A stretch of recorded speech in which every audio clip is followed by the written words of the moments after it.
ओम नमो भगवते वासुदेवाय। हरे राधे राधे, जय श्री कृष्ण। कार्तिक पूर्णिमा 8 नवंबर को है और इसी दिन चंद्र ग्रहण भी लग रहा है। सूतक का आरंभ इस दिन सूर्योदय से ही हो जाने की वजह से इस बात को लेकर काफ़ी चर्चा है कि सूतक काल में स्नान और दान पुण्य कैसे किया जाता है। ऋषिकेश पंचांग के अनुसार चंद्र ग्रहण शाम को 5:10 से 6:11 बजे तक रहेगा और सुबह करीब 8 बजे सूतक लग जाएगा। इससे पूर्व मंदिर के कपाट बंद कर दिए जाएंगे।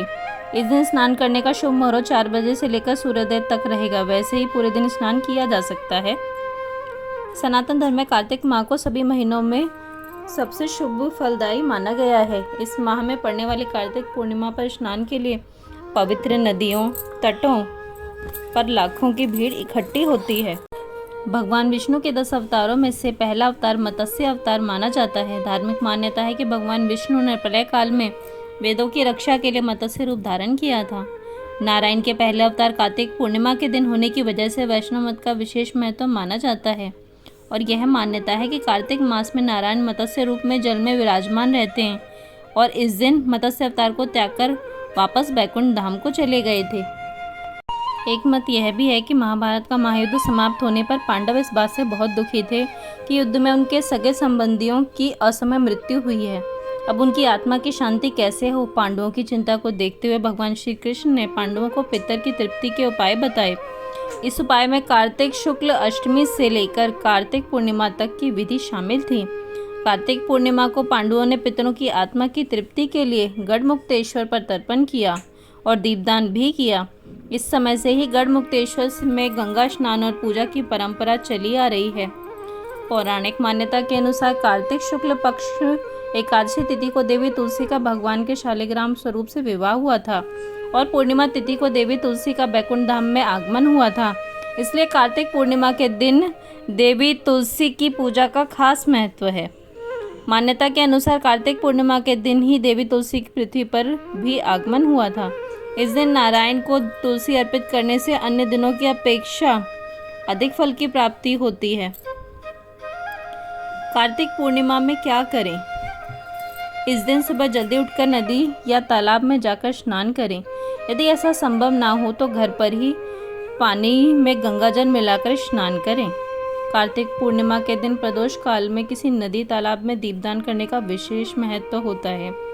इस दिन सुबह ब्रह्म मुहूर्त में किसी नदी या तालाब में प्रज्वलित कर प्रवाहित करें। यदि ऐसा संभव ना हो तो आप अपने घर के पास मंदिर में या तुलसी, ये तो हर किसी के घर में ही पाई जाती है, इसके आगे भी दीपदान किया जा सकता है। इसके बाद घर में सब परिवार की सुख समृद्धि के लिए पूजा करें। कार्तिक पूर्णिमा के दिन चावल का दान करना बहुत ही शुभ होता है। चावल का संबंध चंद्रमा से होता है, इसलिए शुभ फल देता है। इस दिन पवित्र नदियों में स्नान करने की परंपरा है। कार्तिक पूर्णिमा के दिन दीपदान, पूजा और दान करने का विशेष महत्व है।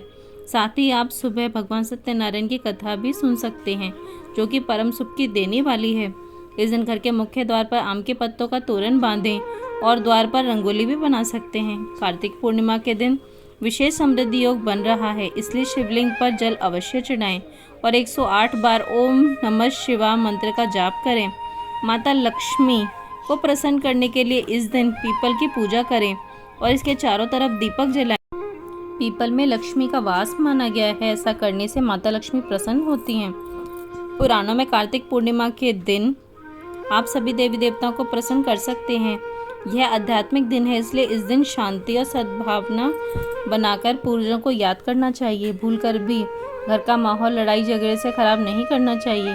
भगवान कब और किस रूप में आ जाएं कहा नहीं जा सकते, इसलिए न केवल कार्तिक पूर्णिमा के दिन बल्कि कभी भी गरीब और असहाय लोगों का अपमान नहीं करना चाहिए। हमेशा अतिथि और भिखारी को ही खाना पानी देकर विदा करना चाहिए। उद्यापन करने के लिए मंडप तैयार करें। चारों द्वार वालों का आह्वान करना चाहिए। जब प्रभु को जगाया गया था तो बैकुंठ चतुर्दशी को प्रभु उठे थे, इसलिए इस दिन रात्रि जागरण का बहुत विशेष महत्व है। कहते हैं जो कार्तिक मास के दिन रात्रि में जागरण करते हैं उन्हें हजारों हजारों गायों के दान का पुण्य प्राप्त होता है। इस दिन हवन करना चाहिए तथा हवन में खीर पूरी ब्राह्मणों को भोजन कराना चाहिए। ब्राह्मणों की संख्या 30 और ब्राह्मणी भी 30 रखनी चाहिए, इससे कम नहीं होनी चाहिए। ये गौदान का भी इस दिन बहुत विशेष महत्व बताया गया है। इसकी बहुत महिमा, ब्राह्मणों को वस्त्र देना, उनके लिए अलंकार देना, दक्षिणा देना, हवन में खीर और तिल डालना बहुत ही शुभ माना गया है। इस तरीके से उद्यापन करने से संपूर्ण तीर्थ का फल प्राप्त होता है। वह मनुष्य धन्य हैं जिन्होंने कार्तिक मास में व्रत किया है तथा जो उद्यापन करने जा रहे हैं, भगवान उनके सभी पापों को नष्ट करते हैं। वैकुंठ चौदस के दिन दो ऐसी चीज़ें हैं जिसके दान का बहुत बड़ा महत्व बताया गया है। सबसे उच्च दान जिसे माना गया है वह है स्वर्ण दान सबसे ज़्यादा दानों में उच्च है, लेकिन स्वर्ण हर किसी के पास उपलब्ध नहीं होता। यदि कोई व्यक्ति स्वर्ण को दान करने में सक्षम ना हो तो वह तुलसी का दान करे। तुलसी में जितनी पत्तियाँ, जितनी लंबाई, जितनी टहनियाँ होती हैं, उसी के स्वर्ण के बराबर फल प्राप्त होता है। कहते हैं उद्यापन के दिन तुलसी दान करना सबसे बड़ा कार्य होता है। नंबर 2, दीपदान। अज्ञान और अंधकार हरने वाला दीपदान है। इस दिन दीपदान करने से सभी प्रकार के पापों से मुक्ति मिलती है। आयु, बल, बुद्धि, विद्या, तेज, समृद्धि तथा धन की प्राप्ति होती है। नदी पर अगर सक्षम ना हो तो तुलसी माँ के आगे दीपदान करना सर्वश्रेष्ठ है तथा इसे मान्य माना गया है। इस दिन भगवान विष्णु और माता लक्ष्मी की अधिक से अधिक ध्यान करना चाहिए। पूर्णिमा पर चंद्रमा की पूजा का भी विशेष महत्व होता है। चंद्रोदय होने के बाद चंद्रमा की पूजा अवश्य करें। चंद्रमा को अर्घ देने से दोषों से मुक्ति मिलती है। इस दिन ज़रूरतमंद लोगों की मदद करनी चाहिए तथा उन्हें भोजन कराना चाहिए। अगर आपके घर के आसपास गाय हो तो गाय को भोजन ज़रूर कराएं। गाय को भोजन कराने से सभी प्रकार के दोषों से मुक्ति मिलती है। ओम नमो भगवते वासुदेवाय हरे। राधे राधे, जय श्री कृष्ण। भगवान आप सभी का कार्तिक मास का व्रत पूर्ण करे तथा आप सभी की सभी इच्छाएं पूरी करे। ओम नमो भगवते वासुदेवाय हरे।